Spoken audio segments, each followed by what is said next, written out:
It's that time of year again where those across the pond from me suddenly go nuts for skeletons and the spooky, while I, a bemused Brit, watch the internet fixate on something I've never really had strong feelings about. However, it does sound like a good excuse to talk about one of my favourite TTRPGs and share with you. Horror and I have a strange relationship. I love watching horror games, but struggle to play them, can count the number of horror films I've watched on one hand, and have barely touched horror fiction. What I have discovered is that I love horror TTRPGs. There's something about immersing yourself in the atmosphere of cloying dread that I can't get enough of. Which, as it happens, brings us neatly on to the topic of our video. There are a host of horror TTRPGs, which I'm sure I'll cover at least a few of in the future, but I've only really played one. Dread is about as simple as a TTRPG can get, and yet is easily one of the tensest I've played. Due to its simplicity, Dread is my go-to TTRPG recommendation for beginners. Simply, if you can understand the rules of Jenga and the basics of playing a character, you can play Dread. There are no dice at all in Dread. Instead, when you attempt something risky or challenging, you pull a number of blocks decided by the Game Master, following the normal rules of Jenga. You can choose to fail by not pulling, and the DM can determine that a task is more difficult, setting a higher number of blocks to account for this. The tower adds several things you simply can't achieve with dice.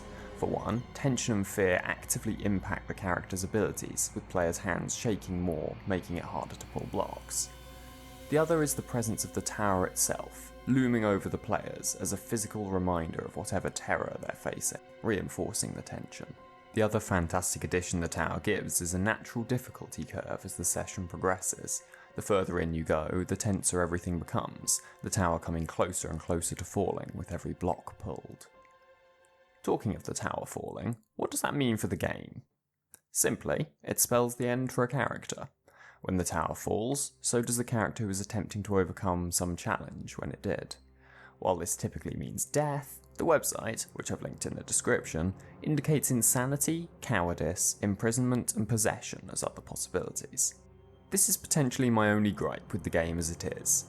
A player whose character falls early loses the ability to play in many games, meaning they might be a passive spectator for several hours. One way I found to solve this, and it's not unlikely that the full rules accounted for this and I simply missed it, is to make that player something akin to an assistant game master, giving them some limited control over an aspect of the threat to hunt or hound their fellow players. While a character is taken out when the tower falls, how it falls is actually very important. If the tower falls by accident, the character is taken out in a way of the GM's choice, their action failing and resulting in their removal in the process. However, if a player so chooses, they can deliberately topple the tower at any time, choosing how they fall in a blaze of glory, succeeding in one final action before they go. While obviously designed for horror, Dread is flexible and simple enough that it could be the basis for a range of game types, though it tends to work best for one-off games rather than long-term campaigns. What makes it really shine is how much focus it puts on the characters. Without many complex mechanics to bog down the gameplay, your character's personality, skills and attitudes towards the other characters really comes to the fore. Dread's rules suggest the Game Master give each player a questionnaire before the session, with questions tailored towards the type of game the GM would like to run. Some questions I've included in the past are things like, why would your character be here? Do they have any habits? What are they afraid of? What are they bad at? What do they cling to for hope? What have they brought with them? What is their profession? And what dark secret do they hide? Obviously, different sessions will require different sets of questions. If you have an adventure about a 16th century witch burning, it would have different themes to one focusing on a time-travelling cyborg, and the questions given would reflect that. Characters are also very flexible, with the questionnaire system leaving plenty of gaps that can be improvised on the fly, as well as nailing down some specifics like skills they would have or who else they would know. My favourite thing about creating characters for Dread is that you don't have to like your character. There's a good chance your character is going to die before the session is through, so you can focus more on making them interesting over making them pleasant. You'll see this trend if you look through the pre-generated characters provided in my 4 one-shots, with most characters having some secret or darker facet to them. This is especially good for new players, showing them how flexible TTRPGs can be and allowing them to really dig into a character that is vastly different from themselves. As mentioned earlier, I've linked to the website where you can get the full rules of Dread for yourself, or download an excerpt from them, or quick reference guide for free. So, you know how this goes. I make something free for the topic of the video, and, as you may have guessed already, this time that something is a one-shot. Written for Dread, but designed to be easy to transfer to your horror game system of choice. Of course, as ever, there is an expansion. My other 3 horror one-shots will be in a bundle for a reduced price for the next month, so, as ever, if you like my stuff, the link to that is in the description too. Anyway, enough advertising. To the one-shot.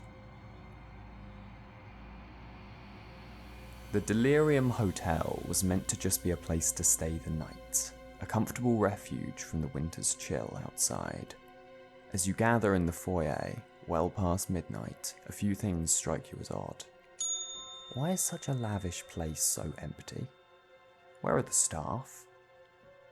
And where's the way out?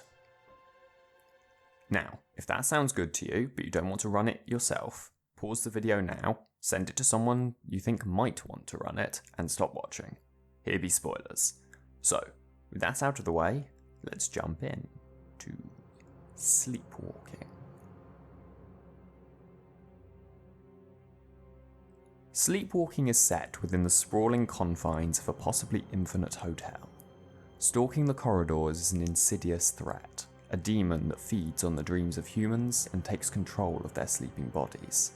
As the characters explore, they will find the rooms filled with the dreams of those sleeping, realms where logic and the laws of physics are often suspended. There's no specific map of the hotel, it is infinite after all, but it helps to have a plan for some of the dreamscapes contained within the rooms. A blacked out room with sudden flashes of light, a twisting maze filled with strange clacking and skittering, a classroom filled with blank-faced people all staring. Let your imagination roam free, the sky's the limit when it comes to the contents of the hotel rooms. One constant, however, should be that the rooms have both a way in and a way out, though whether they're the same place is up to you. The owners of the dreamscapes wander the corridors and haunt the rooms, deep asleep, and can be as much or as little of a threat as you choose. In many cases, venturing into the rooms is dangerous enough.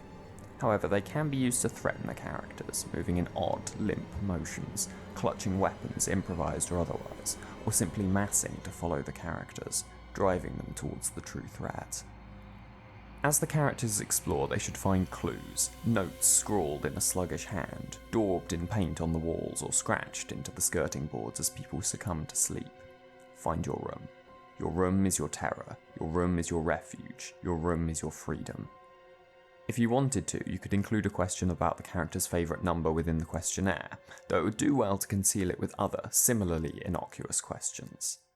As the characters begin the search for their rooms, they should find one final piece of the puzzle. Their rooms are locked, and to open them, they have to fall asleep, just once, and wake back up. As the session goes on, the characters should be driven deeper and deeper into the hotel in the search for their rooms and their flight from the sleeping, while the Jenga tower should get more and more unstable, perhaps even falling once or twice, rebuilt more unsteadily each subsequent time. The sleeping should thin, with more and more of the hotel doors being locked, and they should begin to hear the faint and far-off sound of a music box. The demon itself is on the hunt. One by one, the surviving characters should find their rooms, enter and face their fears. All the time, both in and out of rooms, the demon should grow closer. Each pull, the tension should grow, the music box growing louder, perhaps the demon being glimpsed through suddenly heavy eyelids. Now is the time to escape, and as characters push through their rooms, they will either fall asleep, now under the demon's influence, or escape. Either way, the characters will thin till only one is left. Whether they escape or fall is in their hands, shaking as they pull the blocks they need to make their escape.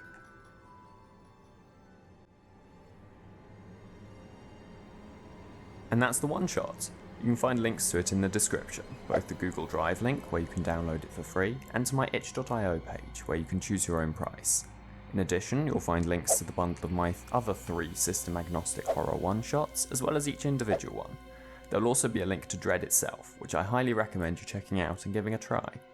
Happy Spooky Month, happy Halloween, terrify your players, scare your friends, and make sure to check that everyone is comfortable when playing horror games. If you're not sure, and often even if you think you are, make certain you know what the people around the table are and are not comfortable with. TTRPGs are great, just make sure to use appropriate safety tools. The last 2 links in the description link to an explanation of the X card and lines and veils, probably the 2 most used. I hope you enjoy the spooks, the one-shot, and have a good rest of the month. Until the next one.